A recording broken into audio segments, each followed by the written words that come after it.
This is good? These 40,000-pound underwater bombs are just another test before the U.S. Navy's largest and most expensive aircraft carrier is declared combat ready. The USS Gerald R. Ford is the first in a new class of carriers with more firepower and a smaller crew. The previous class began service in 1975. The Ford was designed to save billions over a 50-year lifespan. Still, the Ford was double the cost of the last carrier built, and it's been plagued with unexpected costs and delays. Just unclogging the toilets can cost $400,000. We went aboard the USS Ford to find out why America's most advanced aircraft carrier still can't be deployed nearly 2 decades after plans to build it began. What?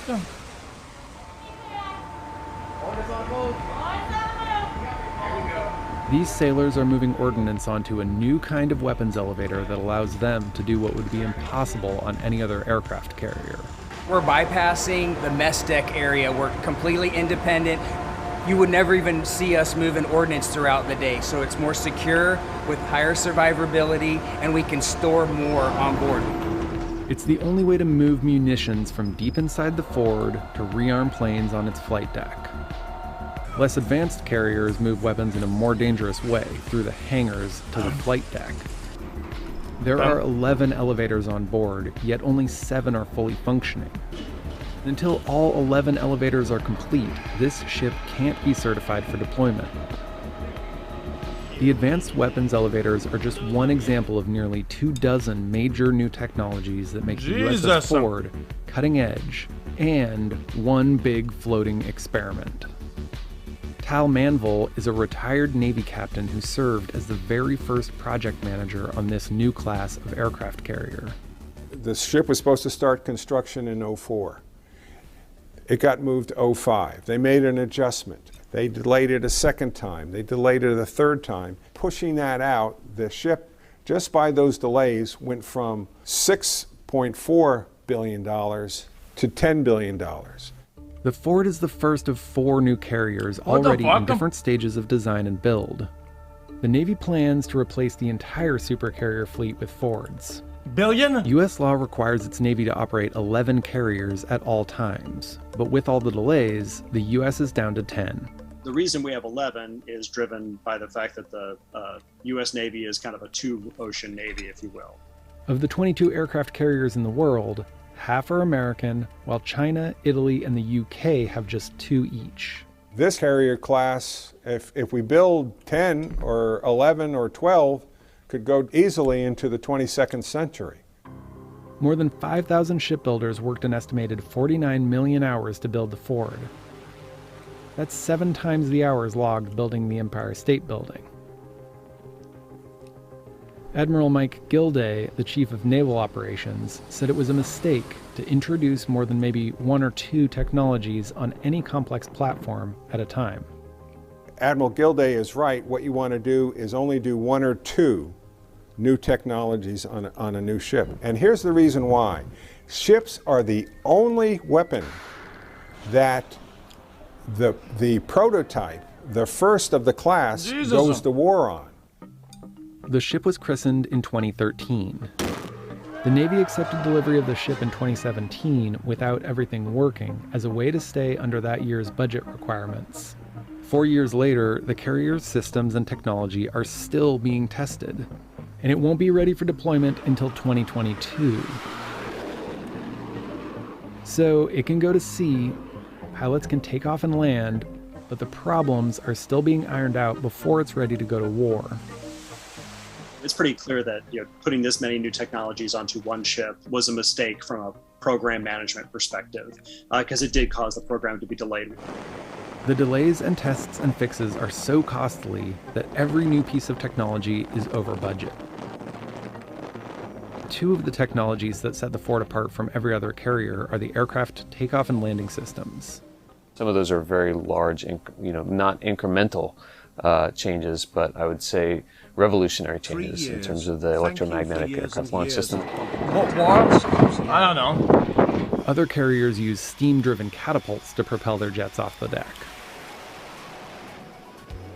But the Ford uses electromagnetic linear induction motors, similar to a high-speed maglev train or roller coaster.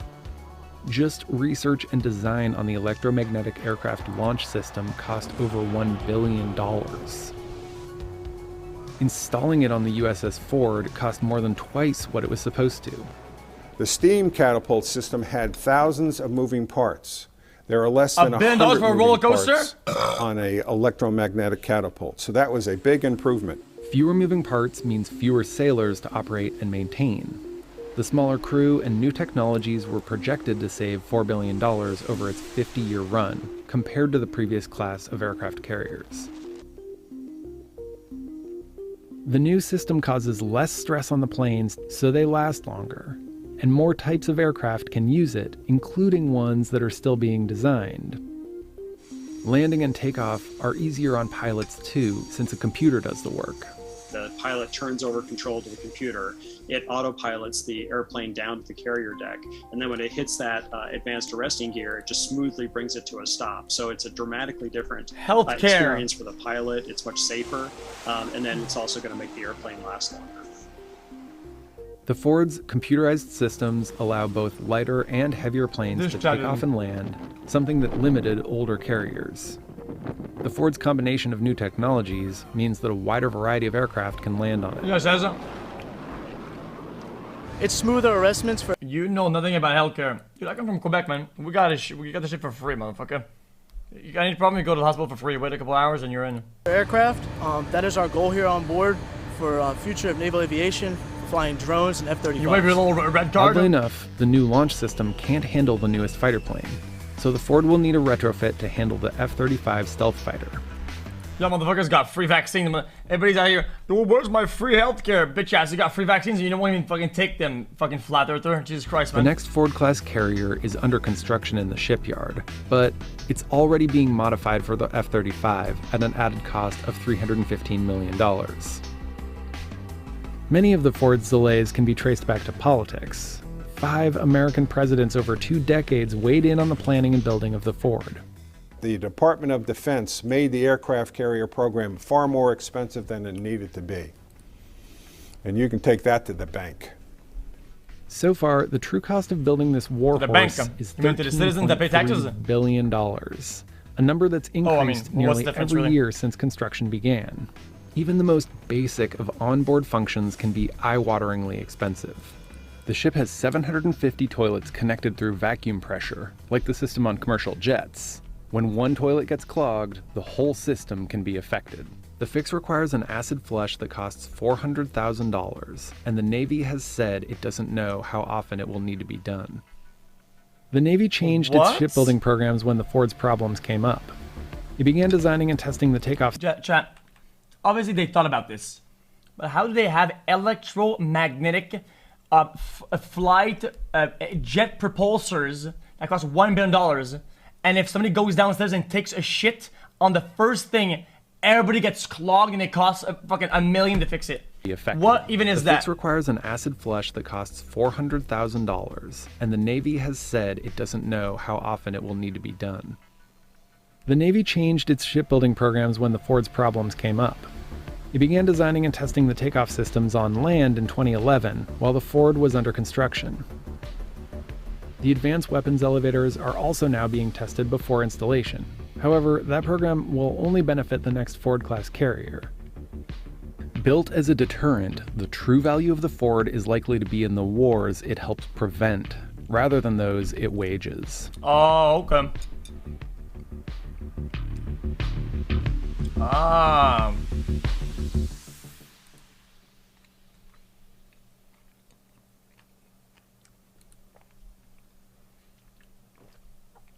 Interesting.